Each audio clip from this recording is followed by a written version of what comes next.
নমস্কার বন্ধুরা, আজকের ভিডিওটি রাজ্যের প্রতিটি কৃষকের জন্য অত্যন্ত গুরুত্বপূর্ণ।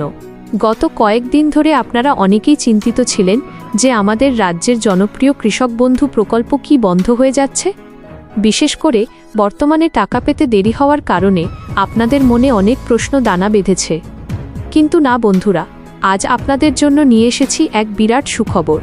মাননীয় মুখ্যমন্ত্রী এবং রাজ্যের কৃষিমন্ত্রীর সরাসরি বক্তব্যের ভিত্তিতে আজকের এই ভিডিও আমরা আজ বিস্তারিত আলোচনা করব কেন টাকা পেতে দেরি হচ্ছে, ভেরিফিকেশন প্রক্রিয়াটি কী এবং কেন আপনাদের এখন পিএম কিষাণ প্রকল্পে আবেদন করা জরুরি। আপনারা যারা চাষের সঙ্গে যুক্ত আছেন তাদের জন্য এই তথ্যগুলো জানা খুবই প্রয়োজন। প্রথমে সব জল্পনার অবসান ঘটানো যাক। অনেক জায়গায় গুজব ছড়ানো হচ্ছে যে কৃষক বন্ধু প্রকল্প বন্ধ করে দেওয়া হবে, কিন্তু আমি আপনাদের দায়িত্ব নিয়ে বলছি, মাননীয় মুখ্যমন্ত্রী স্পষ্ট করে দিয়েছেন যে রাজ্যে চালু থাকা কোনো সামাজিক কল্যাণমূলক প্রকল্পই বন্ধ করা হবে না। কৃষক বন্ধু প্রকল্প আগের মতোই চালু থাকবে। তবে প্রকল্পের স্বচ্ছতা নিশ্চিত করতে কৃষি দপ্তর একটি বিশেষ উদ্যোগ নিয়েছে। অনেক সময় দেখা যায় প্রকল্পের অযোগ্য ব্যক্তি বা যারা এখন আর চাষের সঙ্গে যুক্ত নন তারাও ভুল তথ্য দিয়ে টাকা নিচ্ছেন। এই দুর্নীতি রুখতেই শুরু হয়েছে রাজ্যব্যাপী ভেরিফিকেশন প্রক্রিয়া। প্রকল্পের স্থায়িত্ব এবং সঠিক কৃষকদের হাতে টাকা পৌঁছে দিতেই এই যাচাইকরণ একান্ত প্রয়োজন। এই ভেরিফিকেশনের পরে কৃষি দপ্তর একটি চূড়ান্ত তালিকা প্রকাশ করেছে। আপনারা অনেকেই জানতে চাইছেন কারা এই তালিকা থেকে বাদ পড়লেন। মূলত যারা ভুল তথ্য দিয়েছেন, যাদের জমির নথিপত্র অসম্পূর্ণ অথবা যারা এখন আর চাষের সঙ্গে যুক্ত নন, তাদের নামই মূলত তালিকা থেকে ছেঁটে ফেলা হয়েছে। তবে মনে রাখবেন, যদি আপনার সমস্ত নথিপত্র সঠিক থাকে তবে ভয়ের কোনো কারণ নেই। তবে একটি কথা বারবার বলছি, যাদের নতুন ভোটার তালিকায় নাম নেই তারা কিন্তু কোনো প্রকল্পেরই সুবিধা পাবেন না। তাই দ্রুত একবার নিজের ভোটার কার্ড এবং জমির রেকর্ড চেক করে নিন। শুধু আশ্বাস নয়, রাজ্য সরকার সরাসরি কৃষকদের হাতে তুলে দিচ্ছে আধুনিক উপকরণ। বসিরহাট মহকুমা সহ রাজ্যের বিস্তীর্ণ এলাকা জুড়ে শুরু হয়েছে বিশেষ কৃষি সহায়তা কর্মসূচি।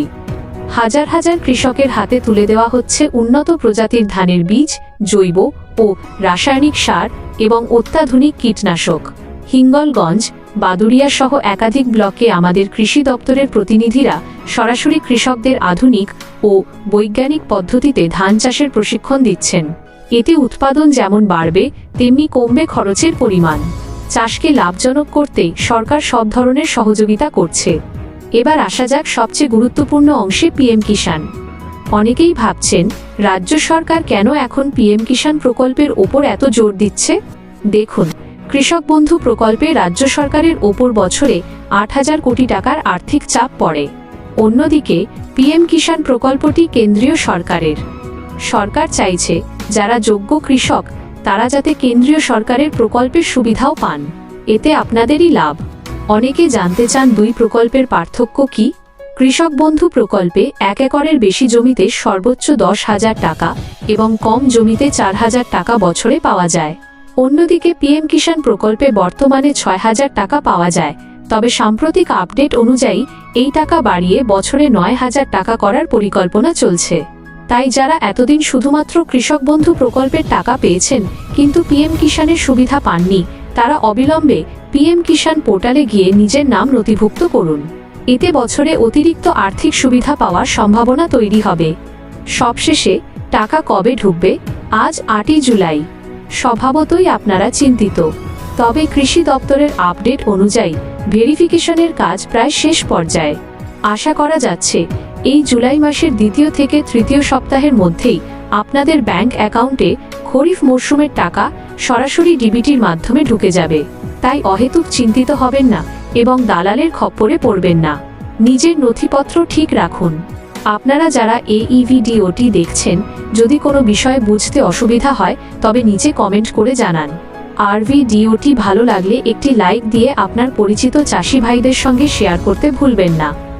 আপনাদের এই একটি শেয়ার হয়তো অনেক কৃষকের দুশ্চিন্তা দূর করবে।